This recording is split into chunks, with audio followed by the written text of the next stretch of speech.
Ayan mga kabaro, dito naman tayo sa may starboard side. Kung ano nakikita nyo sa may port side na sinasabi kong mga linyada, yun din yung makikita niyo dito sa may starboard side. Yun nga lang,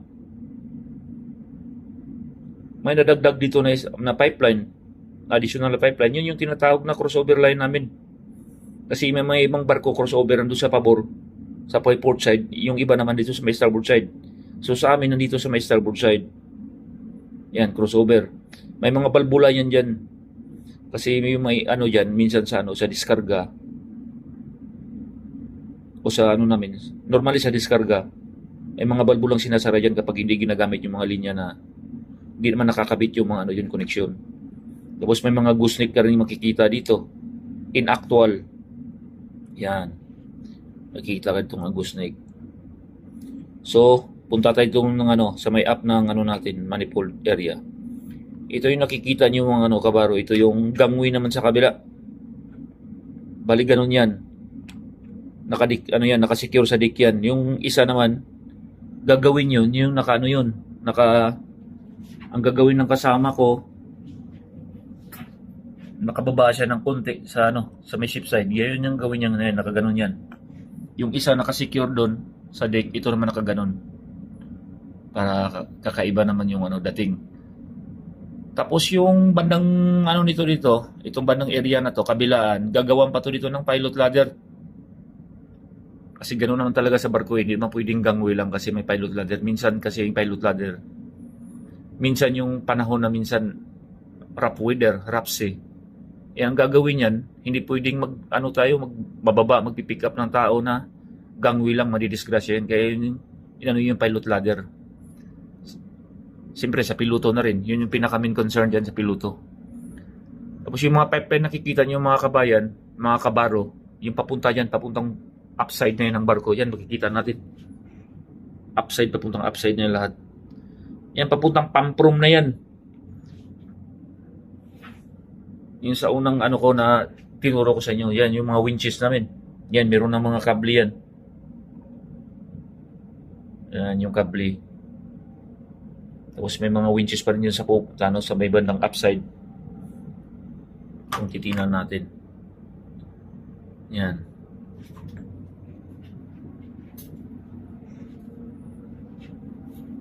So, andito yan. Itatayo yan dito mga kabaro. Dali lang. So, mga kabaro, andito na tayo ngayon sa may pinaka namin. Pinakabarko talaga. Ito yung replika ng barko namin. Yan, nilagyan na namin ng pangharang sa gilid gawa nung mahirap nga siya yung medyo patayuin kasi hindi siya masyadong hindi kasi masyadong balance to eh.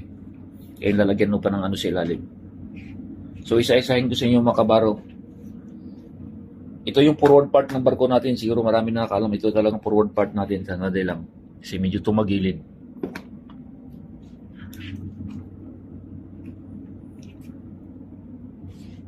So nakikita natin itong kulay puti ito sa sa forward part ng barko natin. Ito yung bosun store. So pag sinabing bosun store, andyan dyan sa Pro 1 nakalagay yan.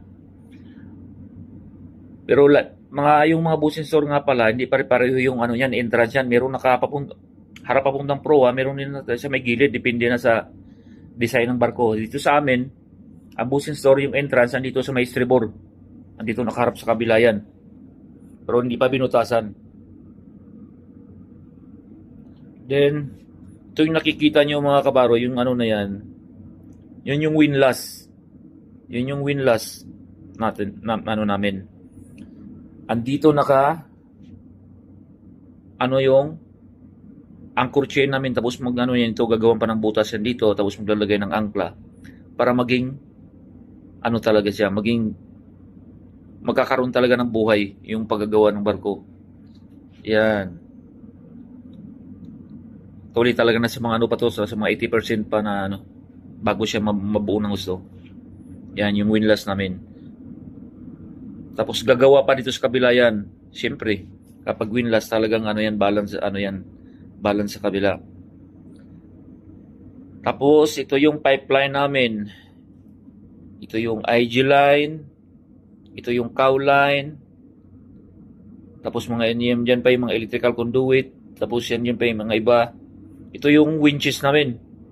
Actually, hindi pa tapos yan. Meron pa dito. Ito yung spring line namin, bridge line namin. Gagawa pa ng spring line yan. Hindi pa tapos talaga yan. Yan. Tapos gagawa pa dito ng mga sideline yan dito. Papunta sa cow line. Yung mga branch line ng IG.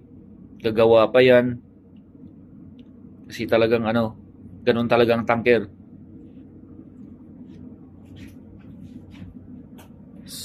So mga kabaro, andito naman tayo. Kung titingnan natin, ito yung nakatayo na yan, dito banda. Yan, ang nakatayo na yan. Actually, dinikit na ng kasama ko yan, yung gumawa nito. Yan yung tinatawag na mass riser. So, ibig sabihin ng mass riser, kapag mag-overpressure yung tangke natin, dyan tayo magre-release ng pressure. Yan, yun na yung dyan tayo magre-release ng pressure. Yan, yung mass riser na yan. May kataasan din yan siya. So, punta tayo dito, papuntang midship area na. Yan, ito yung nakaano na yan, medyo na di pa kasi naidikit ito. Ito yung boom rest ng midship crane natin. Ito yung boom rest ng midship crane natin. Ito naman yung midship crane natin. Yan, nakaganon yan. Hindi ko pa masyadong may patayo mga Yan, mga kabaro. Yan. Yan. Di pa kasi naidikit ng kasama ko yun yung gumagawa nito. Yan. Dali lang. Yan, ganun yan. Yan yung namin, posisyon. Yan yung hindi pa din pinturado. Yan yung midship crane namin. Ito yung kulay puti na yan na boom rest. Yan, yung boom namin. Made of na wood lang yan. Tapos gagawa pa ng yan dito. Cylinder ng jib. Para pag magbo-boom. Pero hindi na talaga actually papagalawin yan. Nagaganon lang yan siya. Tapos midship area pa rin tayo. Andito yung midship store namin, kabilaan. Medyo malaki yung sa pabor kasi andito yung mga reducer namin sa loob niyan. Pero siyempre hindi ko na ipapakita yun kasi hindi naman talaga gagawin na yung mga reducer na yun. Medyo may kaliitan dito kasi ito ilalagay ng mga namin, mga soap rope, mga iba pang mga kagamitan namin sa deck.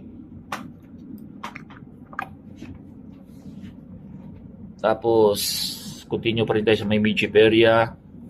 So dito tayo sa may manifold area mga kabaro. Yan, nakikita nyo yung mga na yan, mga pipeline na yan. Ito yung pinakaunang line na yan. Yan yung B4 line. Hindi mauna lagi, never na mauna lagi yung cargo line. B4 line muna tayo.